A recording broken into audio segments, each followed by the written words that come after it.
Do you really want to know what my first time was like?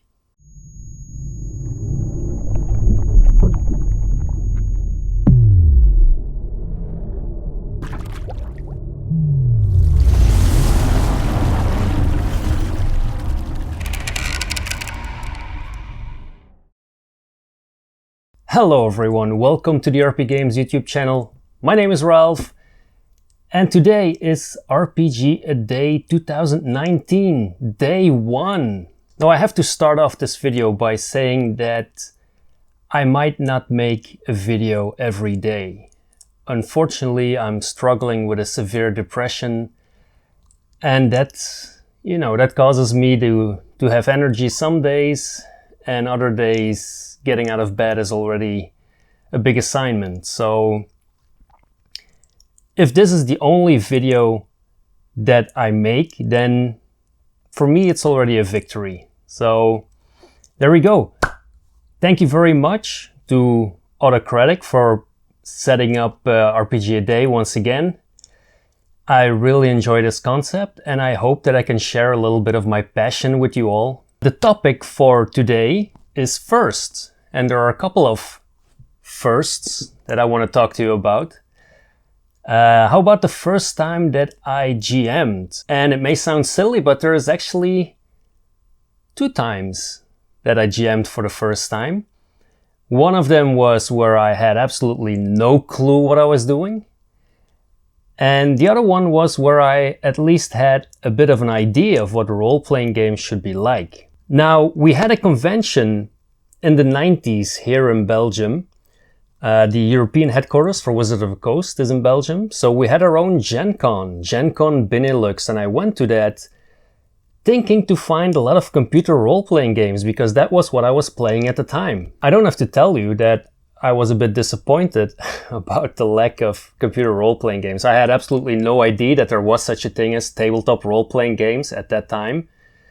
And I discovered that at that convention, and that's where I bought the very first AD&D starter set, so my very first item. I was playing MUDs at the time as well, multi-user dungeons, for those who were...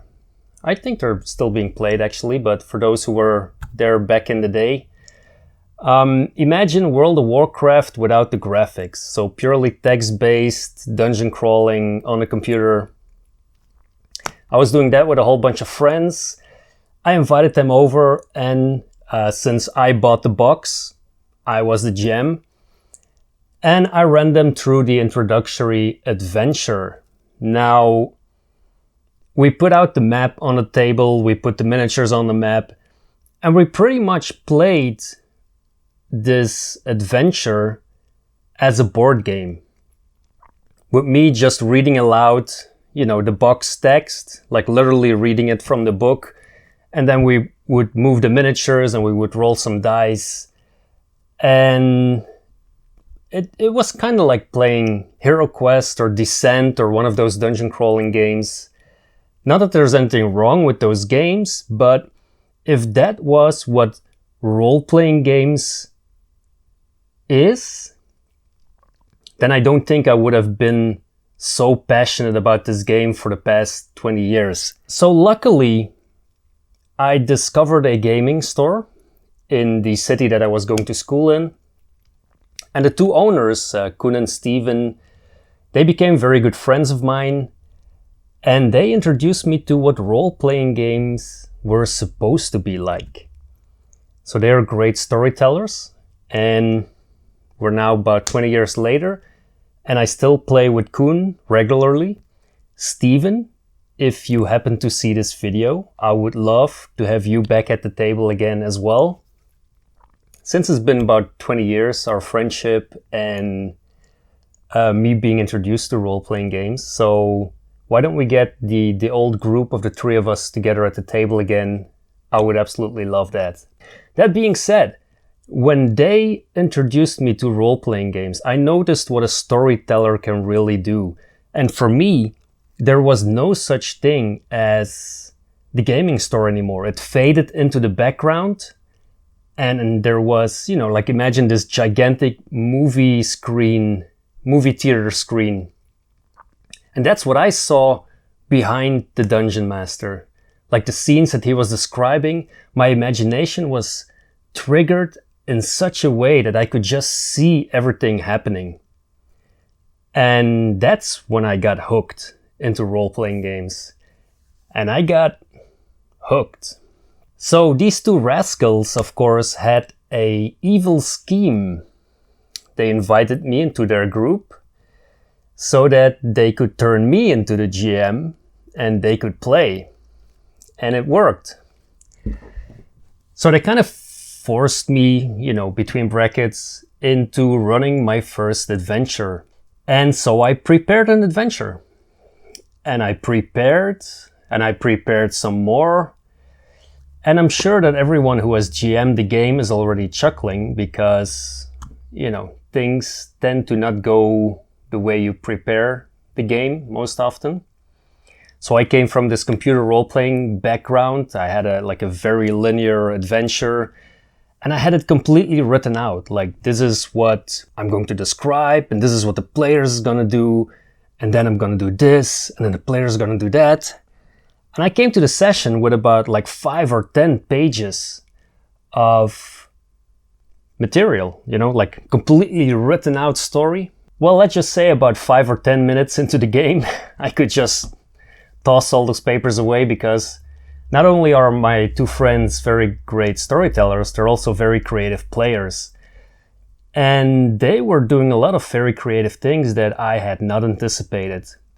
And that meant that I was kind of forced into improvising almost immediately. So, you know, that I kind of have to say thank you very much for that, because they turned me into the GM that I am today. And I don't want to claim that I'm like this amazing GM or something like that, but it's true to their, you know, forcing me to become a GM and like immediately forcing me to improvise, that I was able to attain a whole bunch of storytelling skills that I'm still using today.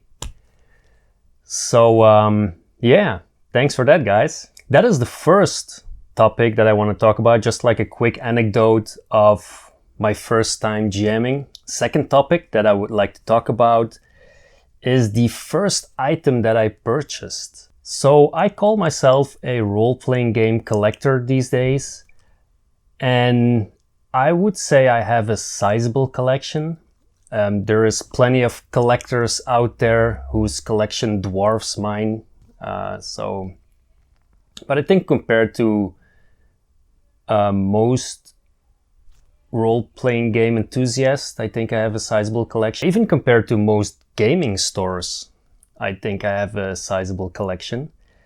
And the very first item that I've ever purchased was the AD&D starter set that I was talking about earlier. And that is this box right here. The gigantic yellow AD&D starter set box. Now what I want to do is I want to open this up, because this box hasn't been opened in I don't know how many years. I just want to see what's inside, see if there's some memories that come back. I had to dust it off. Well, there is still plenty of dust on it actually. But yeah, so that's what I want to do now. I want to open this up, see if there's some memories coming, and then we'll take it from there. All right, so here we have the complete starter set for Advanced Dungeons and Dragons. Let's see what's inside. There is a flyer for the Belgian Star Wars fan club. I'm assuming I picked that up at the convention that I went to. There is oh, there you go. So oh man, this has been such a long time. Lost Wishes mud, like some maps. Wow, okay, that doesn't belong in the box, of course, but it's very funny to see. We have a bunch of characters. We have Silverleaf, Half Moon, Lordon the Pure, Slinker, Beldar the Brave, Morgant the Mysterious, And of course, Delvar Iron Fist. So these were the pre-generated characters that came in the box. What else do we have? We have what seems to be a like a membership magazine for a LARP non-profit on Eros.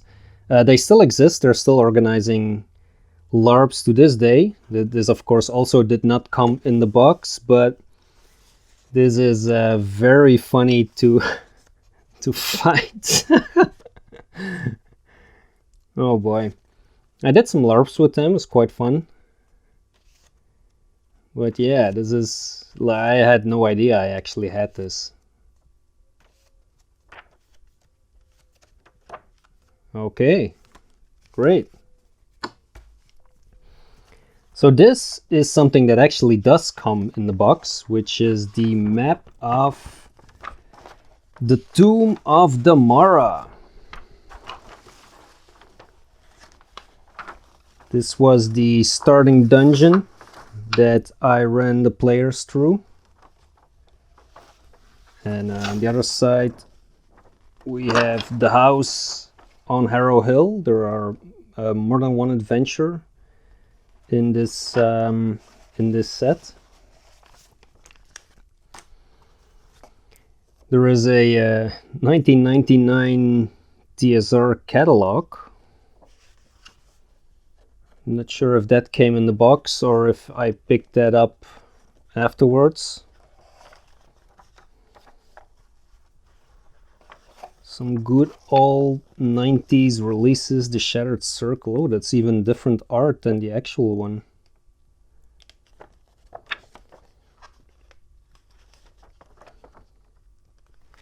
Alright, so we have a catalog. We have the Player's Handbook. Having some issues with the lighting, it seems. Maybe I should put my lamp somewhere else for a future video. So let's see. Some beautiful artwork.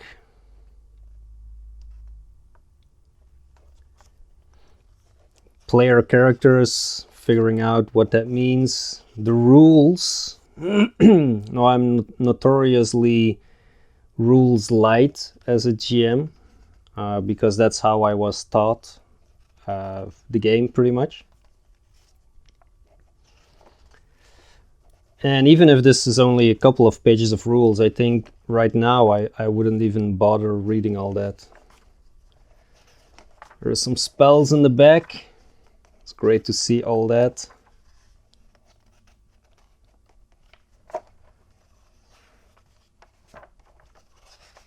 This is really fun going through this, actually. Should open this old stuff more often. The Dungeon Master's Guide. And this contains the different adventures.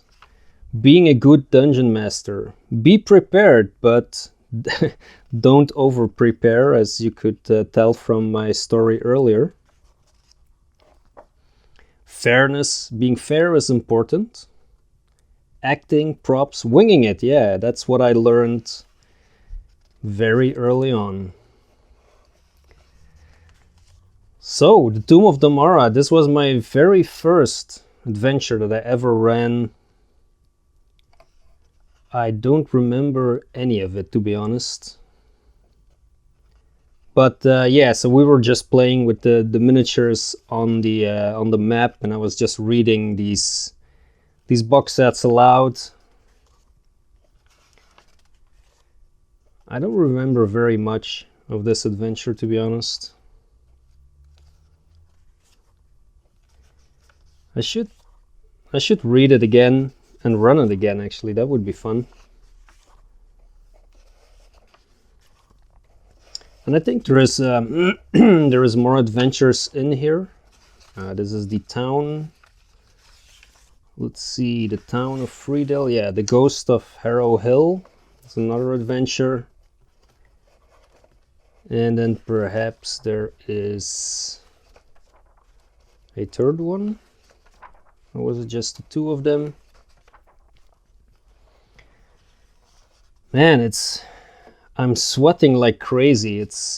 There's been a heat wave here in Belgium the past couple of days, and I'm here in the attic, and it's crazy. It's like a sauna up here. So if you see me swiping sweat off my brow, then that's why, because I'm in a sauna.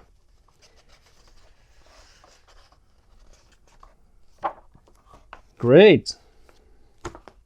We have another catalog, Silver Anniversary TSR catalog, so I don't think this box came with 2 catalogs, but yeah.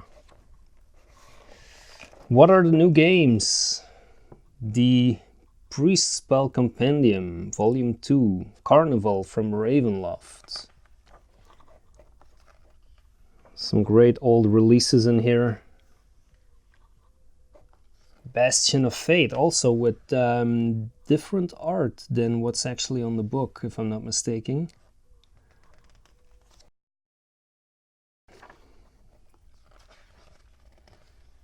Some novels. Torment, the Planescape novel. I think this is one of the few role-playing games, Torment, the computer role-playing game that I actually finished. Very fun. Oh, Magic the Gathering, Interactive Encyclopedia. Yeah, I don't have that one in my collection.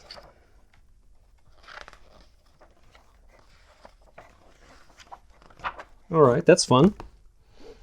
What is this? The Rolling Dice Cyber Shop, the biggest online store in Europe. Not sure if they're still around, but if they are, pay them a visit. What else do we have? Atomic in Sittard. Some more commercials for gaming stores. Het Labyrinth in Tilburg, the Labyrinth. A maze full of games. That sounds like a great advertising, actually. No idea what this is supposed to be. Some more advertising. I'm wondering if I put all the advertising that I got at the convention in this box. It kind of looks like it. The Celtic Cross. I don't think this gaming store still exists. It was in Antwerp. I bought a lot of stuff there, but I think the owner moved to the UK, if I'm not mistaken. A character record sheet if you want to create your own character, very basic. Picture of the town of Freedale with a map on the back, or with the, what's it called?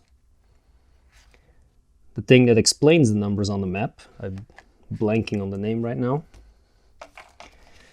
Where do I go from here? I want more powerful characters. Okay, so get the player's handbook or the Dungeon Master's Guide. And more monsters. And I want to explore the world. Hey, let's explore the Forgotten Realms campaign setting. Sounds like fun. We have the Monstrous Manual. As you can see, we played like a board game style game. So I don't know what happened to the miniatures that came in this box set, but they've been replaced by these pawns. And the monster manual. What kind of monsters do we have in here? We have ants and giant bats. It's great to see the old arc, so different from the artwork nowadays.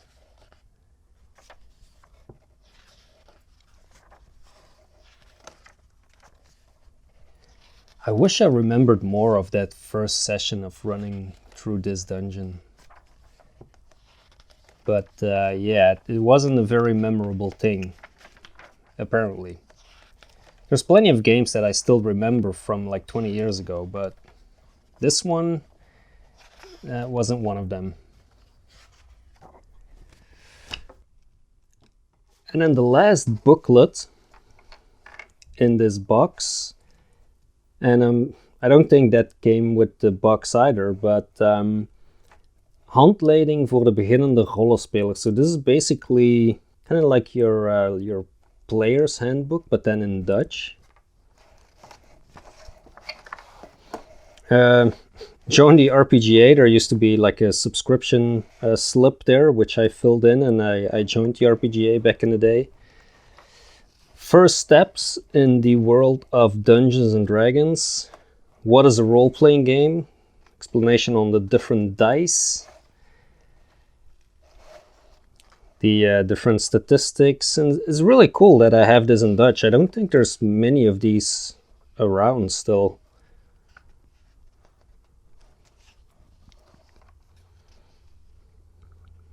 RPGA, Spelgroep Zoetermeer.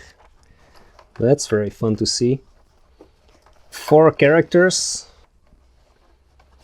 And then we turn it around. So this says Manual for the Beginning D&D Game Master. And gives some explanation. What is a good Dungeon Master? Again, improvising is important. Yeah. And then there is like a mini adventure here, The Lost Mines of Marstendag. Like a super small adventure with a small map. So yeah, that's what came. I don't know if it came in the box, but that's at least what's in my box. So let's put all that stuff back in there. And then maybe in 20 years, I can open it again. So that's that, the content of my very first item that I ever purchased, the complete starter set for AD&D. And that brings us to the third topic that I would like to talk about today. And that is the very first role-playing game, and even more than that, the very first item ever created for the very first role-playing game. Now everybody, I assume, knows that Dungeons and Dragons was the first role-playing game. And the first item that was produced for the Dungeons and Dragons role-playing game is this box right here. So this is what collectors call the Woodgrain box set. This was followed by a box that I think more people will recognize, which is the white box.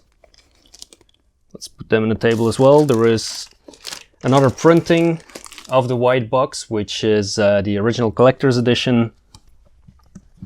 And then there was even a, well, kind of recent reprint, like a deluxe version in a nice wooden box. I don't want to really go into the different printings.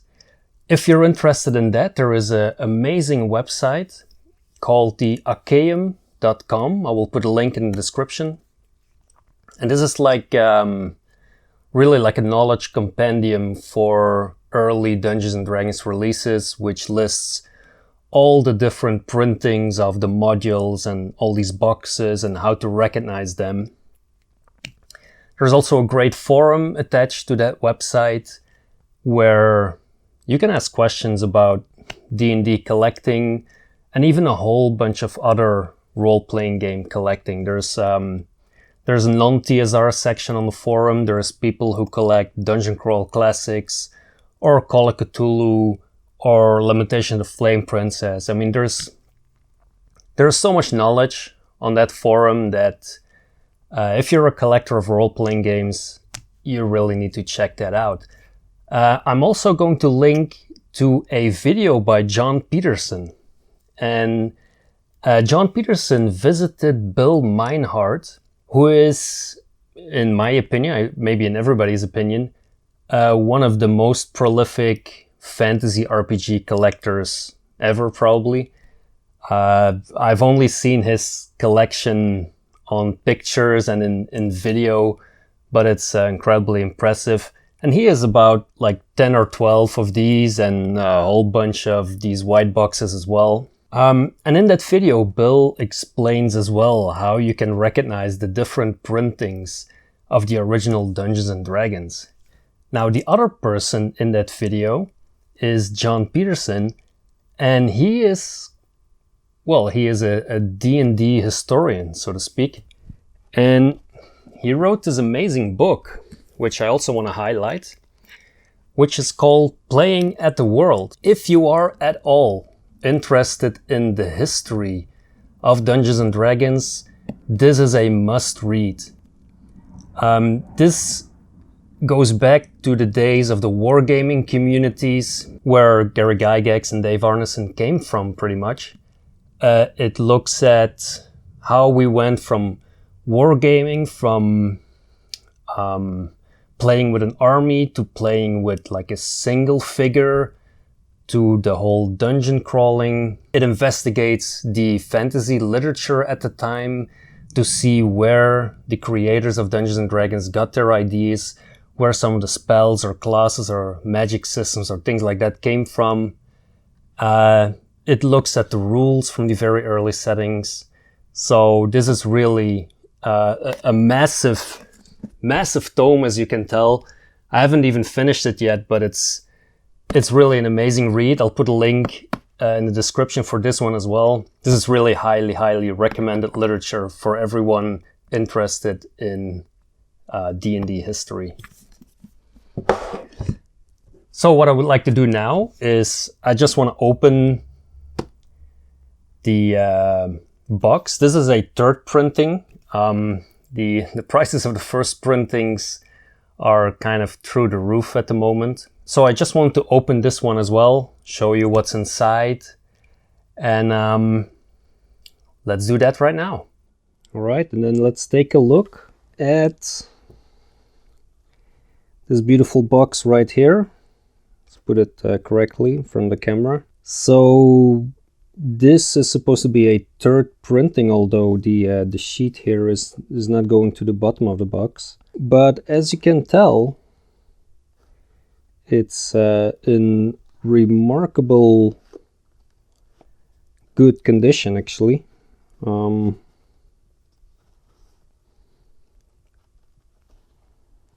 I was super pleased. So this is actually like a milestone action item in my collection, and for some reason I needed this box set to consider myself like a serious collector. Like by the time I bought this box, I already had a quite sizable collection of books, but for some reason I felt that to be taken serious as a collector, I needed like a Woodgrain D&D box. Does that make a lot of sense? No, of course not. You can be a serious collector even if you don't own one of these boxes, but you know, that was my thinking back in the day. And I'm very happy I was able to buy this from a collector in France. And let's see what's in the box. So as you can tell, there's a little bit of staple rust going on, but other than that, the booklet is in great condition. There's a name written on there, but as you can tell, this is the third printing, and this still contains references to let's see where it is, references to the Hobbits. So this was until they received a nice letter from the Tolkien estate, I think, telling them, hey, don't use our IP. It's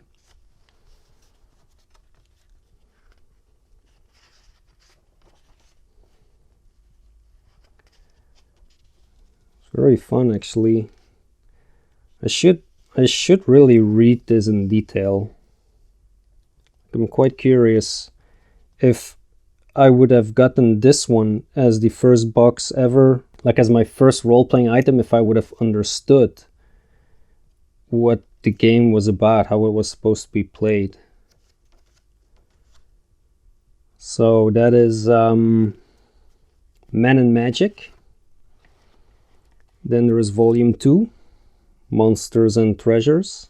Again, actually, besides some stains, Really, really nice copy, I think. Again, third printing.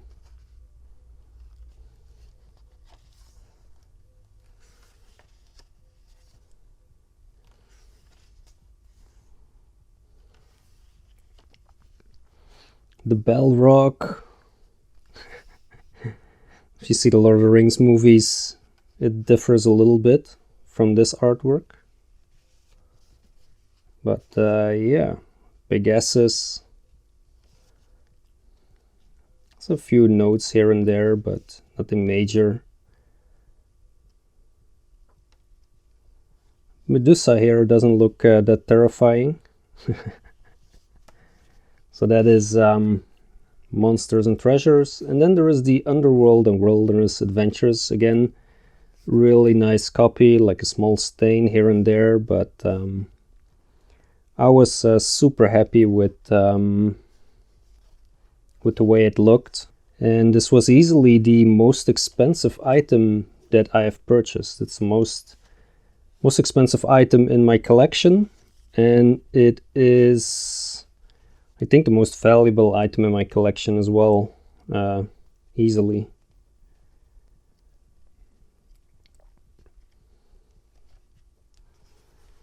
And then we have the reference sheets here, a bunch of tables. So yeah, I mean, this is really, like, this is a box, and like, if this is a third printing, then that means that from what I understand, there's about 2,000 of these, and they were hand assembled in the basement. I almost said in the dungeon, but in the basement of Gary Gygax. Like, there is no artwork printed on the box. It's just a piece of paper pasted onto the box. So yeah, this is a real piece of history, and I am super happy to have one in my collection, and I don't think it's gonna leave my collection anytime soon. All right, so that brings us to the end of this first video. If you are a content creator that is participating in RPGADay, by all means use the comment section and post links to your videos or your blogs. I would love to see as much content as possible this month. If you've enjoyed this video, by all means hit the like button. And if you want to follow along on my YouTube journey, and as you can tell, I'm quite new to YouTube at the moment, so if you would like to follow along my journey, consider subscribing. What I would like to do is bring a mix of some Let's Plays, talking about role-playing games, which is my big passion, and talk about some Cthulhu Mythos stuff as well, which is another thing that I really, really enjoy. So if you would be interested in that kind of content, let me know. Hit the subscribe button. Thank you very much for watching, and I hope I will see you all in the next video.